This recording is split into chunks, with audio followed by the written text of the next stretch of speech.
Hello everyone, welcome to IASbaba. This is UPSC Mains 2021 GS paper 3 discussion. Friends, if you had gone through the paper, you will get to know that most of the questions were purely factual in nature and there were zero analytical questions. So analysis, it didn't have any place in this paper. And if you have good at facts, if you have been revised, if you have been by hearted good number of facts, statistics, data, etc., then you will make hay in this paper, else it would be a dooming experience. So make sure that you give equal importance to analysis and facts, because UPSC aspirants, we don't give much importance for facts. So we think that memorization, revision is something inferior, but UPSC per se, it hadn't considered like this. So UPSC has given equal importance to facts and analysis in all those. So humanities comes with both of them. So if you don't have proper facts, you will not be having proper analysis as well. So give importance for both. Revise 2 times, 3 times, etc. Revise current affairs 4 times. Revise statics 5 times before giving prelims and mains. So that would make you a sure shot into the civil service. So we begin with the first one. Explain the difference between computing methodologies of India's gross domestic product before the year 2015 and after the year 2015. So here we know that in 2015 the gross value addition was added and it became the main benchmark for calculating GDP, and from then on how the GVA is being calculated and how it is different from the earlier the GDP's calculation. So on those parts you will argue. So I have brought in like GDP at market price is the summation of GVA at basic prices plus product taxes minus subsidies. So taxes minus subsidies. So this makes the income at the outset of the company, that is without paying taxes or with paying subsidies, what will be the value we have added. So that will be the one we are going to test here. And then GVA is for a particular sector, it is not calculated as a whole. So in manufacturing sector, what is that? So in mining sector, what is? In agriculture sector, what is that? So by summing all of them, then the summation of GVA is calculated, and then if we remove these taxes and add subsidies, then but obvious we get the GDP. So you must be knowing this. So it was in news 5 years back every time, and now backup is being asked. So here again the debates were going on whether the GVA is good or not. So on that context the question has been asked. So make sure that even the backward linkages you do it very properly. Okay, so give the best. Again, a factual question. If you knew this fact, you will answer, else you will not answer at all. Then coming to next, distinguish between capital budget and revenue budget. Explain the components of these budgets. So again a factual question, but however a basic question. So you will find this in any basic book for that matter. So here capital budget is nothing but the capital receipts and the capital expenditure. So if you have an surplus, then the receipts are more than expenditure, or if you have a deficit, then it would be the other way round. So here what would be the components of the capital budget? Means the same, the capital receipts and expenditures. So here the capital receipts, in the sense the receipts are the assets or the income given by the land, labor and capital and organization, and then capital expenditure is where you invest in capital goods, in machineries, in transportation and other shares and other divestments, etc. Then revenue budget is revenue receipts minus revenue expenditure. So here revenue receipts is something like interest receipts or any other thing that is generating revenue. Again the labor, productivity and other things, and then the revenue expenditure is the payment of salary to them, then other consumption expenditure which we do on daily basis. So all those things, again a very basic question, I need not elaborate here. So don't forget to provide good examples and add value to the answer. Don't just answer it in 7 to 8 words, so as I have done. So make sure that your introduction, then your conclusion, and then the examples all will be elaborative and you will present it neatly. Friends, easy questions are the ones which are most dangerous for hard workers. Difficult questions already you will be having added advantage. So just if you attend it normally, you will have a competitive edge compared to others. But these easy questions everyone are going to attempt, and how you will try to grab maximum from these is the question. So never ever leave an attempt to grab maximum and give the best. Then third one, how did land reforms in some parts of country help to improve social economic conditions of marginal and small farmers? So here again the land reforms is in the syllabus, again a direct question, and here the statistics are not so easy. You have to select only those where the land reform is a success. So every time we have been saying that land reform is a failure, but here the question says where and all it is success. So land reform was one of the main agendas since independence. So then came the Land Reform Act. So that said that tiller should be the owner of the land. Okay. So here, friends, Kerala and West Bengal are the two important states where the land reform was a super hit because Communist Party of India were ruling there. So you need not mention the party's name. Just mention Kerala and West Bengal. So here, in Kerala, land reforms was a success due to political will and people's participation. So here, the per capita land holding of farmers has been more compared to all others in India. So although Kerala is a rugged terrain, so there it is full of hilly areas and coastal areas, but still the per capita land holding is more. And then coming to West Bengal, so here again land reforms was a success during Jyoti Basu and other prime ministership, and but obvious Mamata Banerjee also put forward that. So apart from politics, so here any small landholder who has those lands nearby metropolitan cities, so they are having a contented life there. So again there also the small and marginal farmers, they converted their lands into various other constructions and they are leading a happy life.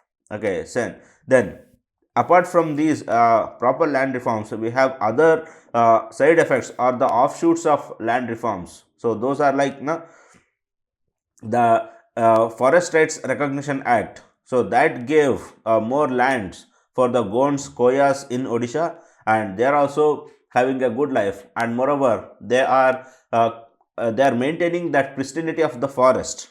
Yes, the forests haven't been degraded, haven't been deforested till now. So because of that, we can say that not only the marginal farmers are being helped by these land reforms, that is the Forest Rights Act, but also that their environment is also being helpful.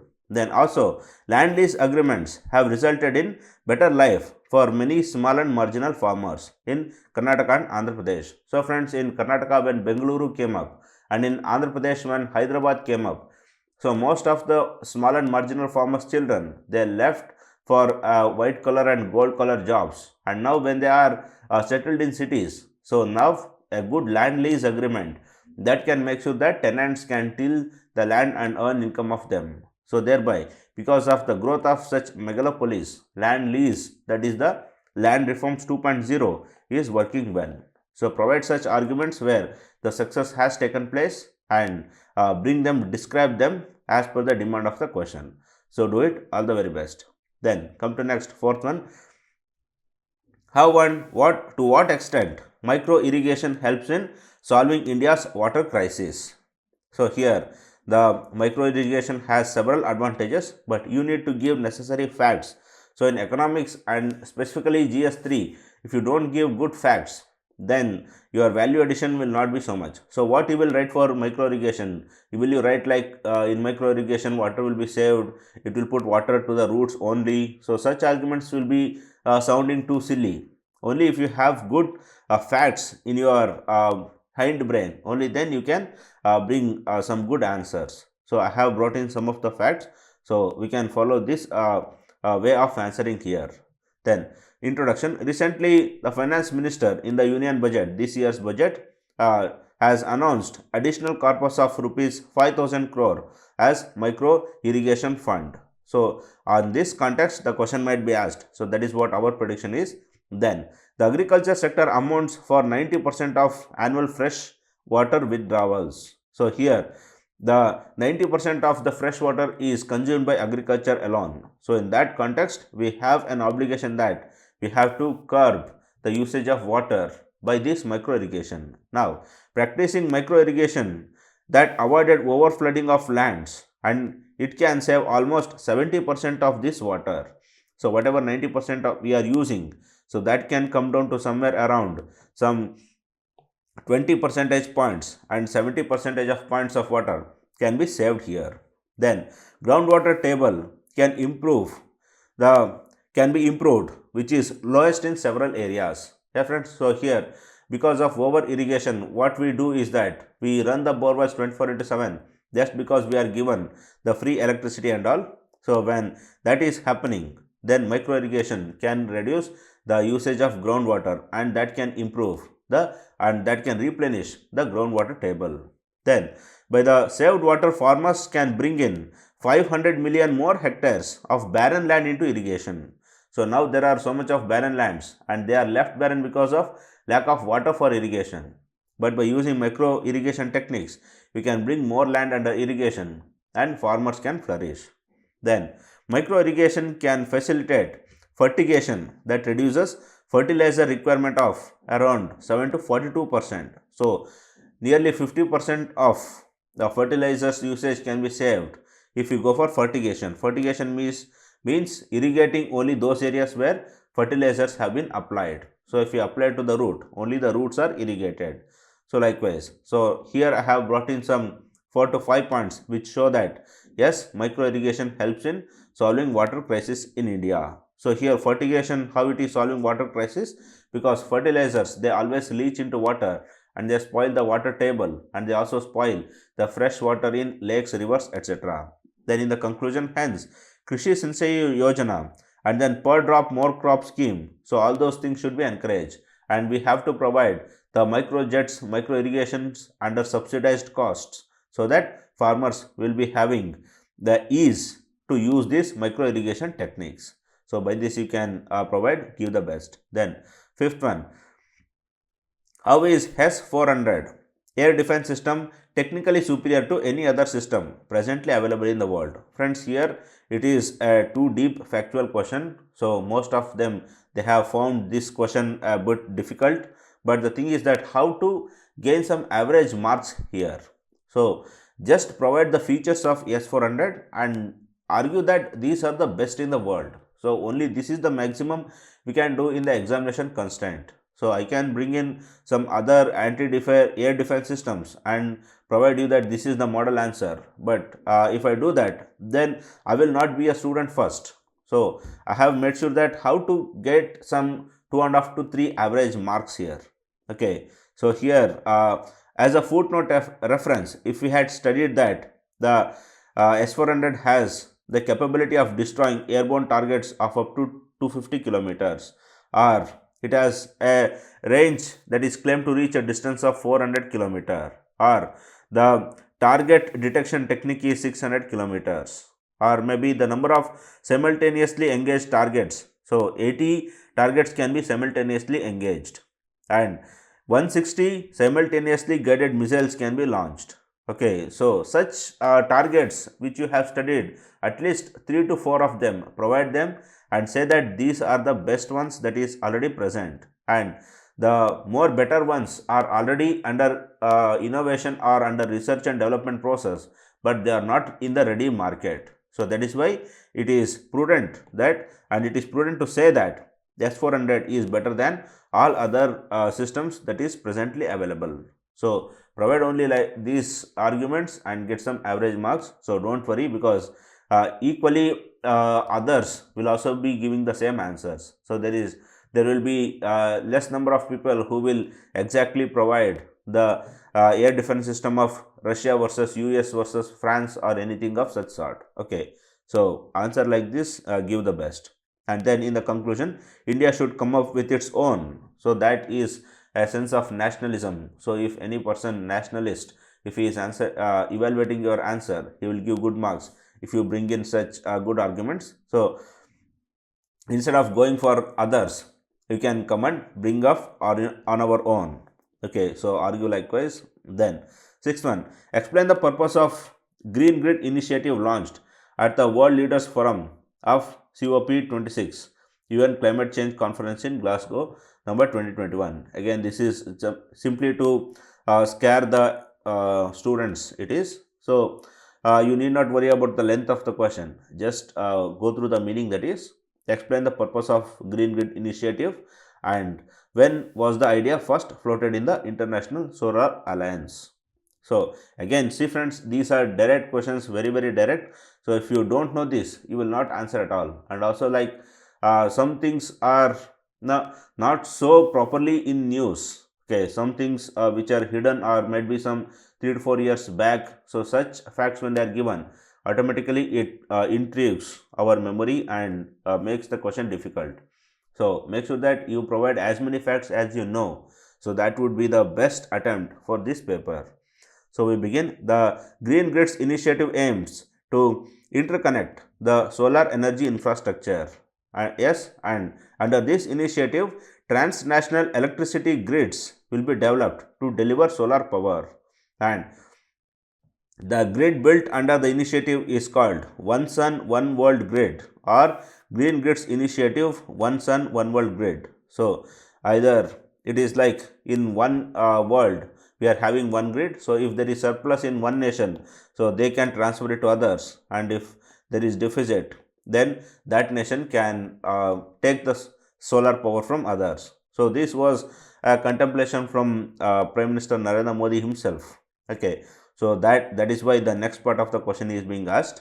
Then it was launched at the COP26 summit in Glasgow in November 2021. Yes, it was launched in the same Glasgow summit, and however the initiative was launched jointly by India and UK, and the idea of One Sun, One World, One Grid initiative was put forth by Prime Minister at the first assembly of International Solar Alliance in 2018 itself. So when ISA was being discussed in the same forum, he had come up with this idea.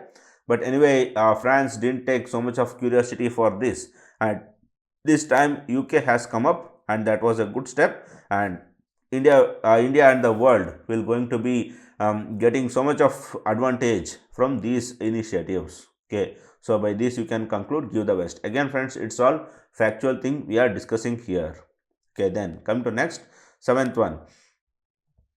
Describe the key points of the revised global air quality guidelines recently released by the WHO. So here the word describe itself shows that I don't want your comments, just say what is being given. Yes, so again the UPSC is showing that I want the facts as well. Then how are these different from its last updates in 2005, and what changes in India's National Clean Air Program are required to achieve these standards. So friends, here I have brought in a picture to show in brief how the new guidelines and the old guidelines were there. The WHO's new guidelines, they have given the new criteria, that is the average annual and average 24 hours criteria for various gases, that is for the particulate matter 2.5. Earlier 10% was the annual, and now 5% is the annual one. So we have strengthened the target. We have tightened the target from 10 to 5, and even in the 24 hours from 25 to 15 it is. So you need not write all this. So you can take any one. So just take annual and just say that from 10 to 5 it is PM10, 20 to 15 it is reduced, then ozone. So in the peak season, earlier no targets were there, now it is 60. So likewise you can mention here, and overall we can see that the targets have been strengthened. Yes, and how this is being updated, this is the way it is being updated from 2005 levels. Then India's national ambient air quality standards don't meet the WHO's existing standards also. So even the 2005 targets are also being not achieved by India. Then how it will go on to achieve the 2021 new targets? So here we have to tighten our targets. So in the national clean air program, we have pledged that we will reduce the particulate matters from 20 to 30% by 2024. That we have to increase to at least 30 to 40%. So that we will reach the target of at least 2005 levels. So on those lines you can argue. So give other recommendations like where all the other things can be carried out, like odd even schemes can be implemented in all the megalopolis, or might be we can have an environment day wherein in every month we will have a break on the usage of vehicles and everyone will catch public transport. So all those things you can give as a way ahead for this, or you can have the hope related conclusion like India should put in all efforts to implement the existing targets with letter and spirit. Yes, so likewise you can give. Again friends, if you knew what were the targets, you will write, else you will not attempt this question at all. So make sure that whenever you study next time, give equal importance to the facts and analysis also. Then eighth one, discuss about the vulnerability of India to earthquake related hazards. Give examples including the salient features of major disasters caused by earthquakes in different parts of India during the last 3 decades. So first part is bit easy. Second part is again factual. We have to shift back to history of India for the last 30 years and collect where all the earthquakes happened. So vulnerabilities everyone will be knowing, that is how Indian plate is colliding with the Eurasian plate and how by that the fault zones and the risk zones are being present in the Uttarakhand and Himalayan regions. Then India and Middle East. So coming to this Indo-Pak region, so how Gujarat and other states, so they are also in the seismic zones. And then liquefaction. So throughout the plains we have loose soils. So hence if we have any earthquake in Nepal and others, so that will be carried through the soils of the plains, and that's why tremors will be occurring in Delhi, Faridabad, Ghaziabad and other regions. And then but obvious anthropogenic activities will always be there, that is the construction of dams, tunnels, etc. So we cannot neglect them as well. Then coming to the second part, so how the 1991 Uttarkashi earthquake happened. So why this earthquake happened? Because it is in the very fault line in the Uttarkashi, so the Eurasian and Indian plate collision. So but obvious there was a stress that was being stored through years, and damage also happened there. And then 2001 Bhuj earthquake, so this came as a surprise and there was a huge loss of lives and properties, and that also became a reason for the rise of current Prime Minister Narendra Modi. So you can avoid all those things. Just write that huge destruction and 7.7 magnitude of earthquake was not expected in those regions. So we thought that yes, fault line is there, but it is not so intense. So we neglected a bit, and that costed a lot.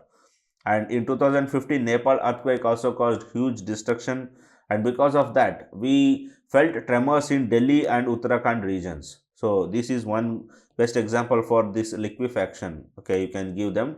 And then 2009 Andaman earthquake we felt. So in Andaman,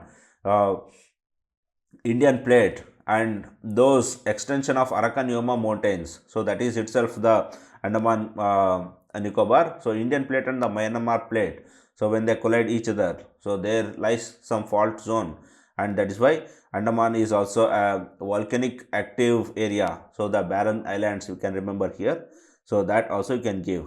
However, in Andaman Nicobar not so damage for life and property has occurred, but still as an earthquake we have to remember them. So friends, give your own examples, you need not give these only, but however restrict them to aftermath of 1990s, okay, because the question specifies. Okay, so give like this and make sure that again the factual part you will be thorough, so that you will answer all the questions with equal zeal. Okay, then come to next, ninth one. Discuss how emerging technologies and globalization contribute to money laundering. Elaborate measures to tackle the problem of money laundering both at national and international levels. So here it's all about money laundering. So first, in the globalization, how it has affected, then technology, how is it affecting, and then measures. So this is how I have divided the answer. So here you can also make one more partition like international and national ones. So I didn't found many things which are specific to international, that's why I clubbed. If you have, you can make that structuring as well. So introduce with a black money that nearly now 40% of world's productivity is hidden as black money, or anything of such statistics if you have, you can give. And then how globalization is contributing to money laundering. So globalization have led to the birth of tax havens like Cayman Islands, Hong Kong, etc. And then ease of cross-border transactions. So with the oncoming of globalization, then here the cross-border transactions like Hawala networks, smuggling, etc. have increased. Okay, now the borders have become porous, and that is a great advantage for those people who can do this money laundering and other activities. And now it is become a professional business. Okay, so whoever are doing money laundering, they are earning crores. So this is a part-time job they are doing, and they are earning much more there rather than the formal jobs.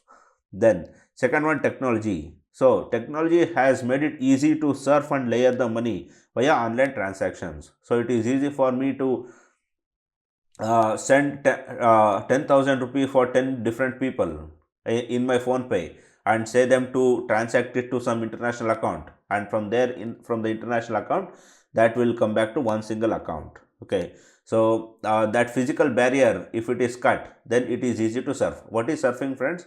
It is like I am distributing my money to different accounts so that the money will go in small pieces, it will not go in a lump sum basis. Okay, and then online transactions have also made it easier. And then coming to this Bitcoin and cryptocurrencies, so they have also made this money laundering very much easier because no one is accountable there. So we can purchase a Bitcoin and we can transact it to any other parts of the world. Then come to next, measures. So here measures, first thing is that international convention. So here international convention, one convention is needed for mandatory disclosure of information from tax havens. So friends, wherever we go, these Cayman Islands and other tax havens, they don't disclose the information at all because their economy itself is thriving from that. Okay, so why should they disclose their information and go for their own downfall? But if we have a convention, then we can curb such money laundering activities. So this is how the Panama Papers and others, so instead of getting leaked, if they provide it officially, then it would be of great help. Then track and trace of suspicious accounts. So whenever any suspicious international transaction is going on, our intelligence officers, finance and economic offense wing officers, they should track them. And here we have some specific schemes like Operation Insights, Operation Clean Money, etc. So there we can track them, we can intercept, and we can make sure that such transaction will not go at all. Then integrated checkposts at the borders. So here at the checkposts, we can stop the physical transaction of various golds, drugs, etc. So if the money is not transacting, so it will be transacted in the form of gold or other valuable goods. So if we check them, then money laundering will be stopped. Then reducing and broad basing of taxes. So this is a bit long term initiative. So if we reduce taxes and if we make it easy, then people will love to pay taxes rather than hiding their income and laundering it in somewhere else. And then regulating cryptocurrencies. And apart from this, you can also make sure that you will curb those fake companies, so companies without papers. So those are being set up only for the sake of laundering money. So if we curb those paperless companies, etc., also we can curb money laundering. So you can give a number of examples. This is a very broad question, friends. So give the best. Then come to next, 10th one. Keeping in view the India's internal security, analyze the impact of cross-border cyber attacks. Also discuss defensive measures against these sophisticated attacks. So security part was bit easier, and even the science and tech, not hardcore technological questions have asked in these mains. So in that part, we have been in advantageous position. But again, friends, all the students are going to answer them. So go for the competitive advantage, bring in diverse arguments and add value with various facts so that you will grab the maximum marks. Now coming to the introduction, you can introduce this with a recent Pegasus case, how India was shocked and it was rocked by this case. And then coming to impact, the straight away, first is the leakage of crucial information. So how we lost the Scorpion submarine papers, okay, because of various cyber frauds, and how it was a huge loss for India-France relations also. And then siege of crucial infrastructure. So best example is the Kudamkulam nuclear reactor siege. So if one such building is sieged, then but obvious various works will stop there, and that will cause huge damage to the finance of India, and sometimes strategically also it can harm. Then financial losses. So friends, phishing attacks on bank infrastructure. So it happened like in 2019 or so, the Cosmos Bank. So in Pune, the Cosmos Bank was attacked by some cyber culprits, and some 9.94 crores were siphoned off. So such things will hurt the hard saved money of various middle class people and common men. Then embarrassment. So whenever the PM's Twitter will be hacked, or whenever government websites will be hacked, or whenever political party websites will be hacked, then it causes huge embarrassment. Yes, so I would like to quote this story here. Delhi BJP's website was hacked, and in the place of BJP's logo, some beef dish was placed there. So such things, it is an embarrassment for the whole party's ideology. Okay. Then coming to the defensive mechanism, the location of servers inside our territory. Friends, the thing is that our servers, they have been located either in the Silicon Valleys or in the Scandinavian nations. But if you locate it in our own nation, then we can have easy access to, and we can physically go and stop those attempts. So there are two kinds of things where you can intercept cyber attacks. One is online via software, and second is via hardware. So if we find that any server is under siege, so just go and physically switch off that server. So but obvious that cyber attacks will be stopped. So such things we can do. Then firewalls. So what are firewalls, friends? These are the softwares which will block such botnet attempts, Trojan attempts, etc. So we should have such strong firewalls. Then we should also have the cyber intelligence, proper cyber intelligence with uh, clubbed with the CCTNS and NAT grid. So crime and criminal tracking network system and the NAT grid, if they work and if they are upgraded for cyber intelligence also, then that would be a great advantage. Then currently we have the CERT and I4C. Yes, so the I4C, that is the Indian Center for Cyber Crime Detection. So such organizations also should be upgraded so that we can curb the future attacks effectively. So again, not a difficult question, but give maximum value and try to grab maximum marks. So do it. All the best. Then 11th one, do you agree that Indian economy has recently experienced a V-shaped recovery? Give reasons in support of your answer. So here friends, give the proper statistics to show whether there is V-shaped recovery or there is no V-shaped recovery. So in the introduction itself, I have said it like, no, it's debatable. So when I am saying it as a debatable one, so I am going to give arguments on both the sides. Like one school, it feels that yes, the V-shaped recovery is going on, and the other school says no, it is not. So we will give arguments on both. So firstly, the economic survey of 2021 claimed that India is going to become the fastest growing economy in the next 2 years as per IMF, and currently India is the fastest growing economy in the world. So in that case we can say that it is having a V-shaped recovery. Then India's GDP is estimated to contract by 7.7% in the fiscal year 2021. Yes, so but obvious this 7.7% is a very less, because many other economies, they have been contracted to 23, some to 40%, etc. So this is not a great number. So this number 7.7% contract is amenable for V-shaped recovery. Then agriculture, however, it clocked a 3.4% growth. So agriculture we can cash on, and that can become a ray of hope. And then industry and service sector, so they contracted by 9.6% and 8.8% respectively. Again, you can say that these are in line with the V-shaped recovery. So we are not going to that, no, we are not falling in that cliff wherein we cannot come up at all. So we are well within the stage of recovery. So like this is how the government has argued, because they don't have the proper statistics for this V-shaped recovery. Then the core sector output, which had declined by 38% in April 2020, had recorded 22% increase in and 13% increase in May and June 2020. So this was an indication how the V-shaped recovery was going on. So this is one hardcore data we have to show that yes, we are on the path. Then GDP in the 2021 quarter 1 grew by 20% more than the previous year. So we know that the 2020 quarter 1 was completely shut down, but now the 2021 quarter 1 was growing. So this is one more data. Then however part, coming to the counterpart, so due to second wave, the GDP in the second quarter of 2021 again crunched by 17%. So we were on the verge of V-shaped recovery, but again the economy fell into the downside.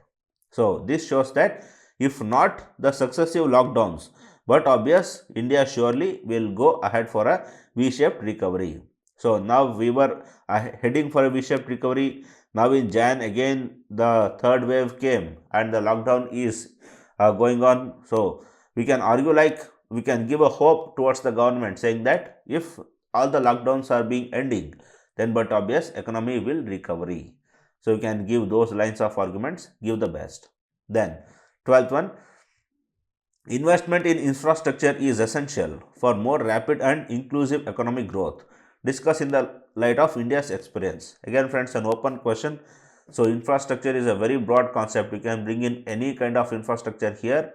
So try to give maximum and grab maximum marks. Okay. So here hard infrastructure like roads, rail, ports, etc. can reduce the logistics cost. So we have 14% of logistics cost, which is among the top 5 highest in the world. So we have to reduce that. If you don't reduce them, then no good companies will come to India. Then modernization of ports can make India an international docking hub, which can bring in significant revenue. So if we modernize all our ports, if we convert all those minor ports into major ports, then but obvious we can reap a significant income. So not only the docking facilities, the ship breakage facilities, then ship building facilities, then as a destination to store the transacting goods, so transporting goods, so all those things India can do. Then industrial corridors. So best example is the Delhi Mumbai industrial corridor. So after the setting up of DMIC, then we can see that throughout Delhi to Mumbai, so you can see in Rajasthan various tier 2, tier 3 cities have become industrial hubs. So that can bring in huge investments, and along with that it can bring in huge employment opportunities also. Then refurbishing metros and urban rails. So this is also one kind of infrastructure. So that can cater to the lower and middle class sections. So that can also relieve common people of India to a great extent. Then enhancing cyber infrastructure. So enhancing cyber infrastructure can help in online education. So in times of the pandemics and lockdowns, then digital literacy in rural areas and remote areas can improve. So all those things will further help in a better life. So internet connectivity further can also help the last men, that is the remote persons, to access to the welfare schemes of the government. So be it via direct benefit transfer or be it via the Jeevan Praman scheme to access old age pensions or even the PDS biometrics. So all those things will be smoothened if we have a robust soft infrastructure. So you can give your own examples and your own statistics and add value to that and make sure that your answer will stand out from others. Okay. So answer like this give the best. Then 13th one, what are the salient features of National Food Security Act 2013? How has the Food Security Bill helped in eliminating hunger and malnutrition in India? So friends, this was a question asked in the wake of NFHS 5. NFHS 5 says that our most of the malnutrition and stunting, wasting and other parameters, we have been worsening in them. We are not improving at all. So in that context, the question was asked. So here we have to argue like why we actually couldn't achieve much. Okay. So firstly, go with the fact, that is what are the provisions of NFSA 2013. The act provides coverage for nearly 2/3 of country's population. Yes, we know that somewhere around 66.5% of population, that is 75% of rural areas and 50% of urban areas under two kinds of beneficiaries, that is the Antyodaya Anna Yojana and priority household sectors. And then the price is also affordable, that is 1 rupee, 2 rupee and 3 rupees for coarse grains, wheat and rice respectively. Yes, and then Coming to the achievements, as per the Ministry of Food and Civil Supplies, more than 80 crores Indians have given hot cooked food during the lockdowns. And then, as per NFHS 5, the infant mortality rate has marginally declined in nearly all the states. So, these are some of the positive indications in our nutrition, so that you can mention. Then, however, stunting has risen in 11 out of 18 states, and wasting has going up in 14 states, and and in 20 states and UTs have recorded a rise in percentage of children under 5 years who are overweight. So obesity is being increasing because of we are providing only the cereals. Yes. So these are the drawbacks, and here we will say that to this extent the NFSA is not leading to the upliftment of the people, sorry, upliftment of the nutritious level of the people. However, we are trying, that is shown by this paragraph. Okay, so provide both the sets of argument. Don't just say that nothing is happening in NFSA and we are worsening as per NFHS 5 and nothing will happen, India will never develop. So that should not be your conclusion.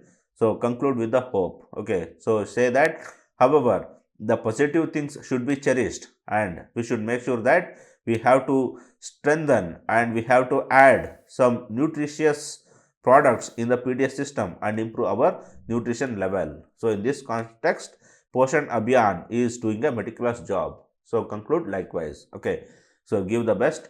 Then 14th one, what are the present challenges before crop diversification? How do emerging technologies provide an opportunity for crop diversification? So here, so what are the hindrances for the crop diversification you will mention, and then how the technologies can help in. Yes. So here you can bring in points like, now we are not being able to diversify crop because we are not being able to have some good variety of seeds. Okay, then we don't have proper irrigation facilities to grow diverse crops. We don't have proper agriculture machineries for speedy sowing and speedy harvesting. So if harvesting itself takes 2 months, then how you will grow more than 3 crops per agriculture season or per annual agricultural year? Okay, so all these lacks, they are hampering our crop diversification. And however, technology can improve. How it can improve? So it can improve like, now bring the next step of whatever nuances you have mentioned, that is the hybrid varieties of mangoes we have come up with, and these mangoes can be grown throughout the year. So when these mangoes can be grown throughout the year, then but obvious, so we can grow mangoes wherever a lean season is there. Then crops like golden rice can be grown even in the dry regions. Yes, for example, if Punjab grows wheat in winter, in summer it can grow golden rice. So this is how diversification can happen. Then we have soil health card. So with the help of soil health, farmers can choose what kind of vegetables they can grow. Okay, and with the help of ENAM, they can also predict what kind of products are needed for the current market demand, and they can choose the crops thereof. And lastly, we can also say that GM crops can be designed to reduce the yield time of crop, so that more than 3 crops can be grown in a year. So currently we have been growing 2 crops. Yes, the Kharif and Rabi, or sometimes even Zaidi also. So if the yield season of these is reduced, so instead of 4 months, if we reduce it to 2 months, if potato is giving yield within 2 months rather than consuming 4 months, so in the remaining 2 months one more crop can be grown. So this is a very futuristic one. So you can add that angle as well. Okay, so this is a question specifically related to agricultural technology. So here you can also bring in Science Village program of ISRO. Yes, and then various biotechnology related to agriculture, BT cotton, BT brinjal, soya, BT soya, and several others. It's herbicide tolerant crops. So all those things you can bring, so that the diversification means almost all the commercial crops will be amenable to be grown as like any other crop, so that the choices of the farmers will increase. Okay, you can argue likewise. Give the best. Again, an open question, not so difficult. So again, here also friends, apart from some of the factual, purely factual questions, there were no questions which are amenable to leave. So don't bring to us saying that I left this question, I left that question, etc. So all were attemptable. So whenever you come across WHO guidelines for air quality, you would have just said that these and these new gases were added and these targets were strengthened. So there is not much efforts required to write that word strengthened, tightened, made more stringent, etc. So that itself will fetch you from some 2.5 to 3 marks. Try to get average marks if you don't have that factual knowledge. If you have factual knowledge, then you will have your day. Then 15th one, what are the research and development achievements in applied biotechnology? How will these achievements help to uplift poorer sections of the society? Yes, so this topic is all about biotechnology. Again, a broader, very broader question. So you can give a number of points here.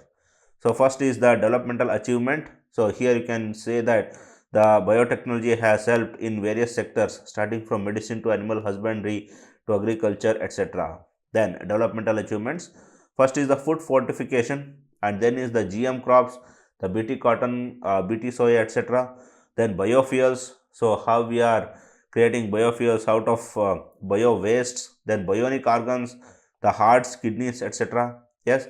So all these are various facets. So you can explain them with the help of examples. You can bring in CIRB, Gaurav, the buffalo which was cloned. Yes. And various other examples. Fortification of salt with iodine, fortification of rice with beta carotene, and all those things you can bring in. Then uplifting the poor sections. So how you can uplift? First is fortified food can make them fit and healthy. Fortification itself is a nutrition scheme. So by that, the poorer sections can have more DALY. So we have discussed about DALY, that is the disability adjusted life years, that can increase. Then biofuels can provide job opportunities to liquor brewing families. Yes, but obvious, biofuels. So there are many illegal liquor poachers in India. So they can have a formal job if the biofuels are being encouraged more and more. Then GM crops can help small and marginal farmers. So here you can give example of BT cotton, how the BT cotton's yield doubled in the last 2 decades, and many farmers who are in the cotton growing areas, especially the Vidarbha Marathwada region, they had earned great profits. Then bionics, friends, if we have these artificial or synthetic hearts and kidneys in cheaper rates, then the small and middle section people who are struggling and waiting years together for those heart transplantation, kidney transplantation, etc., so they can have a relieved life. Yes, there are a number of people, friends. If you go to now big hospitals, government hospitals, at least you go to Rafi Ahmad Kidwai Cancer Treatment Center, you will see the hell there. People are suffering from cancer, they don't have money, they don't have even money to bring food for them, but still they stay there, they ask for donations online, all those things. So biotechnology can help them. So biotechnology can help in genetic engineering also, it can help in easy treatment of cancers, etc. So you can provide a number of schemes. And friends, as a civil service aspirant, if you don't bring those technology to the weaker sections, then I don't think you get good marks here. So ultimately that mass mentality should be there. Whatever technology you bring, that should be helpful for the masses. Only then you get good marks. Okay, so do it. So think on those lines. Okay, give the best. Again, an easy question. Give the maximum and grab maximum marks. Then 16th one. The Nobel Prize in Physics of 2014 was jointly awarded to Akazaki, Amano, and Nakamura for the invention of LEDs. Again, this is an attempt to make the question lengthier and scare the students. Don't worry. So they only say that yes, the Nobel Prize was given for the light emitting diodes. And then how has this invention impacted the everyday life of human beings? So the question is all about this, how it has impacted. Okay. So write a brief on LEDs, what are LEDs, and then how they impacted. So bring in all those positivities that have been impacted, like the energy saving, so made by LED street lights, LED home lights, then LED torches. Yes, so how they have become cheaper, how they have become battery efficient, and then all the cell phone torches, so they are all made up of LEDs. Okay, now cell phone has become the one-stop destination for your alarm, radio, torch, etc. So the torch is because of the LED. Then bring in LED TVs, so how they have reduced the cost and also increased the resolution of televisions. Then in vehicles, so how almost all the lights have been replaced with LEDs. Then LEDs installed in electronic circuits, so how they are helping to detect whether a system is switched on or switched off, all those things. Then LEDs, how the laser LEDs are helping in projectors, teaching equipments, pedagogies.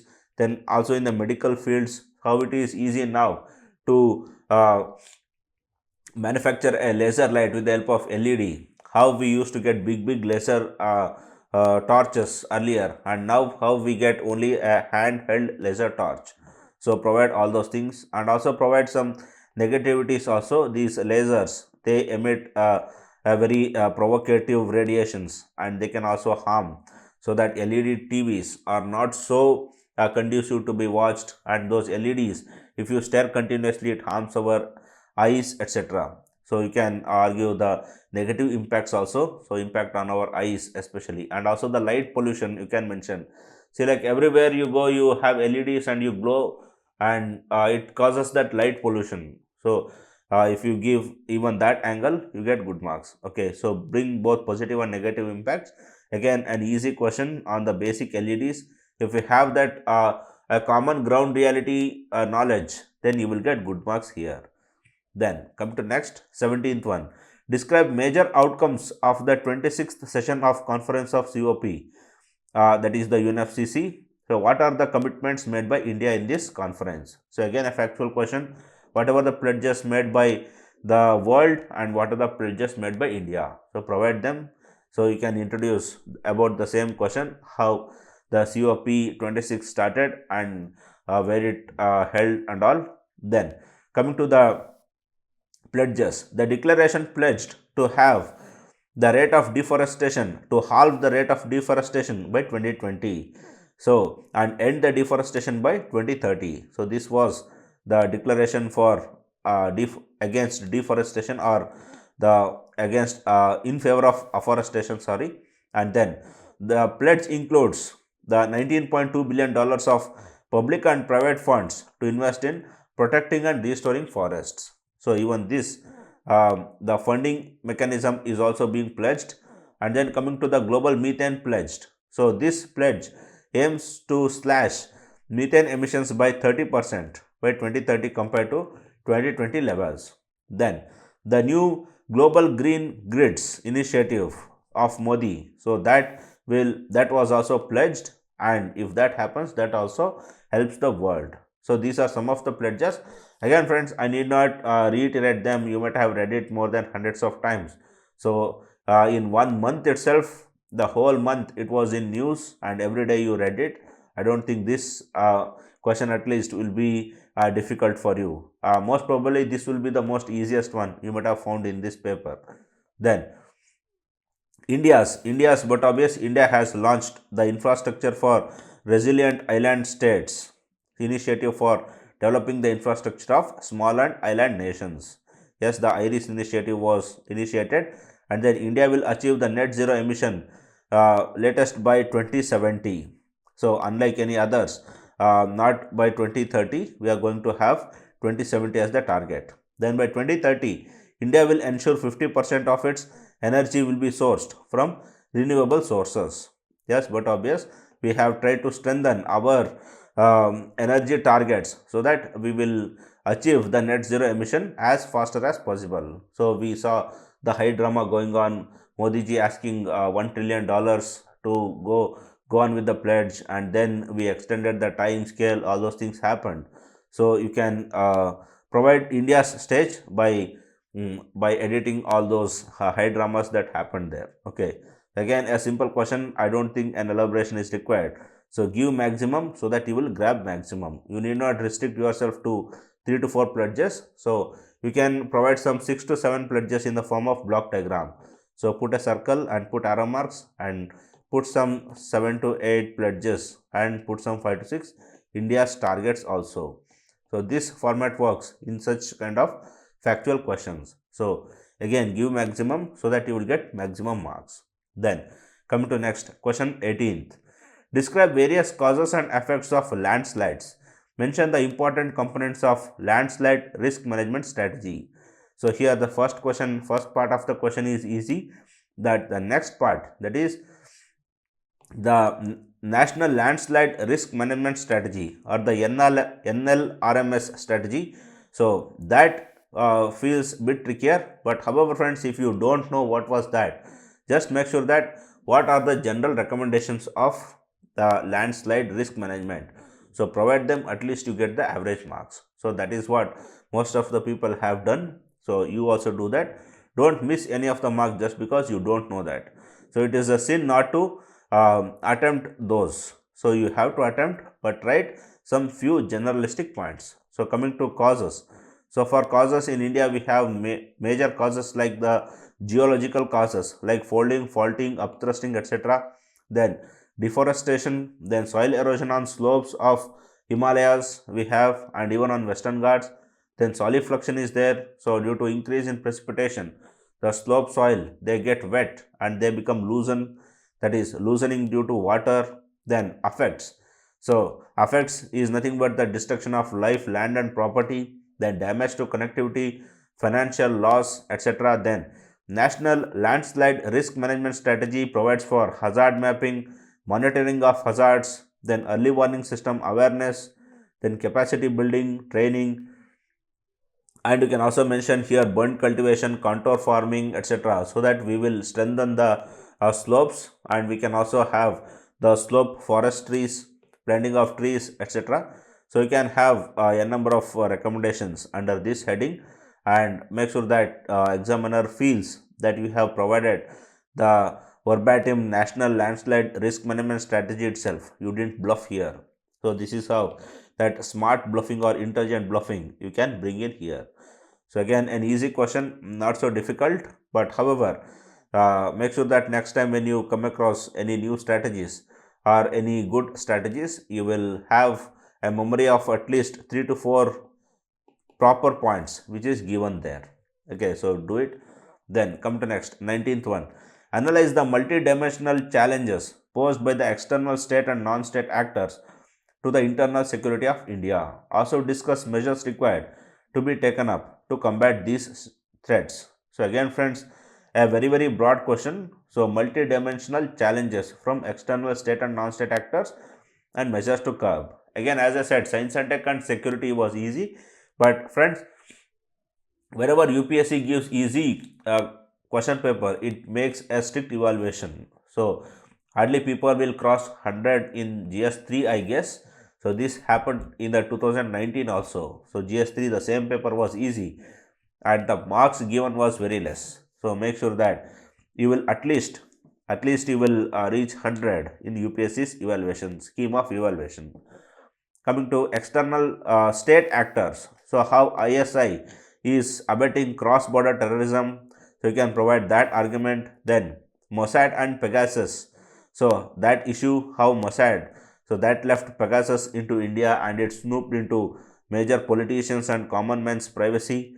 And then non-state actors. So here the terrorism, lone wolf attacks, radicalization, cyber threats, phishing attacks. So we have discussed about the Cosmos Bank, then smuggling of gold, drugs, then human and capital trafficking, etc.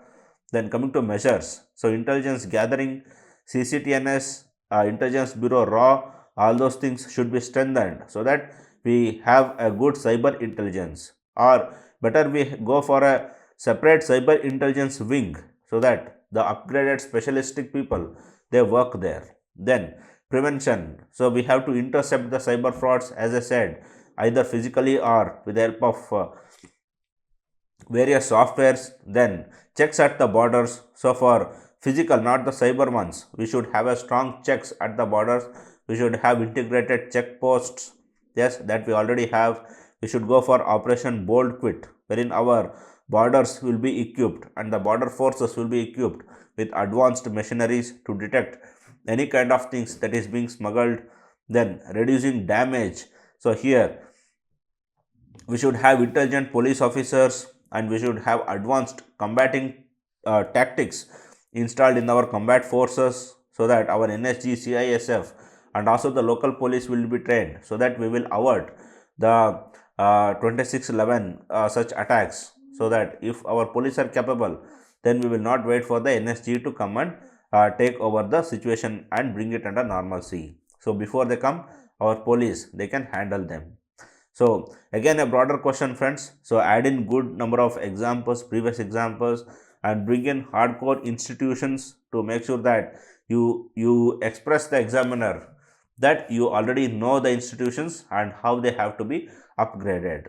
So provide good examples and statistics. So also mention like in one of the surveys, it shows like only 18 police stations in Kerala have computers, and Kerala is the best state in our cyber intelligence. So now compare the number of stations which have computers in other states. So how many stations in UP have computers?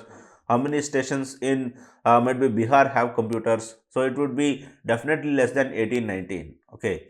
So make sure that you will give such good statistics for security, because questions are broad based and people will give maximum, you also give maximum. Okay, do it. Then 20th one, analyze the complexity and intensity of terrorism, its causes, linkages, and obnoxious nexus. Also suggest measures required to be taken to eradicate the menace. So friends, here the first one is bit tricky, but don't take it individually. So don't speak of complexity, intensity, then linkages, nexus, etc. So all those, they mean the same. That is because of nexus, the terrorism has become complex. So you take that as a broad meaning. So here complexity and intensity is, you need to be lucky every time, but we need to be lucky only once. So this was the quote written by the UK Parliament attack terrorists. So just like how Parliament attack happened in India, even UK also had it, but UK police force averted it. They didn't allow them to cause damage. And those terrorists who were disappointed, they wrote this quote on the wall. They said that, yes, today you are lucky, but mind you, you have to be lucky every time, but we have to be lucky only once. So this itself adds to the complexity, that every time whenever they plan, we have to make sure that that awards.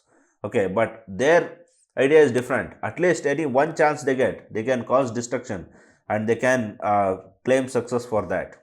Okay, then many states itself have bigoted terrorism.